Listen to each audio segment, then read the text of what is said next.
नमस्कार, news for nation देख रहे हैं आप। मैं हूं आपके साथ रश्मि। बिहार में 7 सीट पर होने जा रहे विधान परिषद के चुनाव के लिए आरजेडी ने 3 सीट पर अपने उम्मीदवारों के नाम की घोषणा की है। लेकिन इस बीच आपको बताएं कि इस घोषणा के साथ ही भाकपा माले की तरफ से विरोध जताया जा रहा है और ऐसे में ऐसा लग रहा है कि कांग्रेस पार्टी से दूरियां बढ़ने के बाद अब वाम दलों के साथ भी आरजेडी की जो दूरियां हैं, जो अनबन है, वो अब सामने आ रही है। ऐसे में आखिर भाकपा माले की तरफ से विरोध क्यों जताया गया है और किस तरह से वोटों को लेकर गणित बैठाई गई है, जिसकी वजह से ये परेशानी इस वक्त सामने खड़ी हुई है और भाकपा माले का क्या कुछ कहना है आरजेडी को, इसकी पूरी जानकारी आपको विस्तार से देते हैं। बता दें कि बिहार विधान परिषद की 3 सीटों पर अपने उम्मीदवारों की घोषणा आरजेडी ने कर दी है।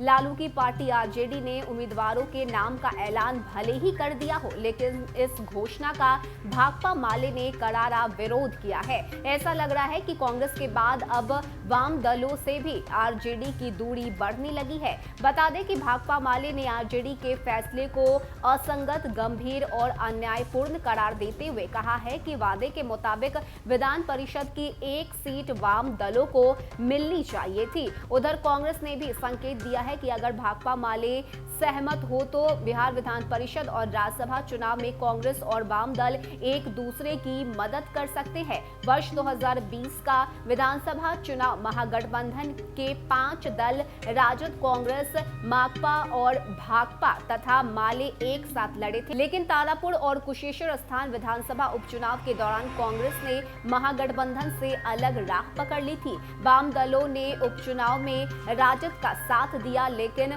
बिहार विधान परिषद चुनाव में राजद की ओर से उम्मीदवारों के एक तरफा ऐलान के बाद वाम दलों के नेता ऐतराज हो गए हैं। भाकपा माले ने पत्र लिखकर आरजेडी के फैसले का विरोध किया है। राजद के प्रदेश अध्यक्ष जगदानंद सिंह और विपक्ष के नेता तेजस्वी यादव को लिखे पत्र में भाकपा माले द्वारा कहा गया है कि यह स्वीकार करने लायक फैसला नहीं है। राजद को अपने फैसले पर फिर से विचार करने की जरूरत है। गौरतलब है कि 20 जुलाई को विधान परिषद की 7 सीटें खाली हो रही है। अगले महीने इसके लिए चुनाव होना तय किया गया है। 1 सीट जीतने के लिए 31 विधायकों का वोट होना चाहिए। बात करें तो राजद को 3 सीटों पर जीत हासिल करने के लिए कुल मिलाकर 93 विधायकों का वोट चाहिए, लेकिन उसके अपने विधायकों की संख्या 76 है। उसे वाम दलों के 15 विधायकों का वोट मिलेगा, तभी उसकी जीत तय होगी।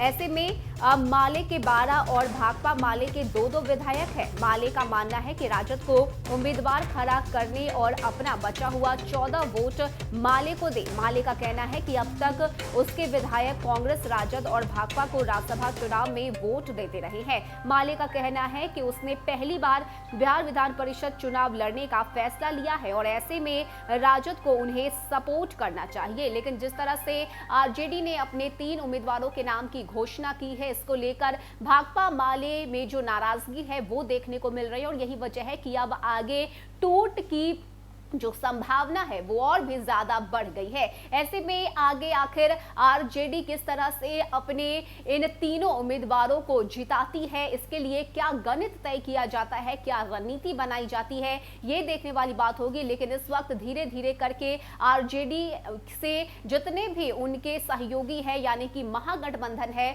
वो धीरे धीरे करके टूटता हुआ नजर आ रहा है। इससे पहले कांग्रेस से आरजेडी की दूरियां बढ़ गई है, तो वहीं अब भाकपा माले से भी जिस तरह से नाराजगी सामने आई है, इसको लेकर आरजेडी की मुश्किलें कहीं ना कहीं आगे बढ़ सकती है। फिलहाल इतना ही। ज्यादा अपडेट के लिए आप बने रहिए न्यूज फॉर नेशन के साथ। नमस्कार।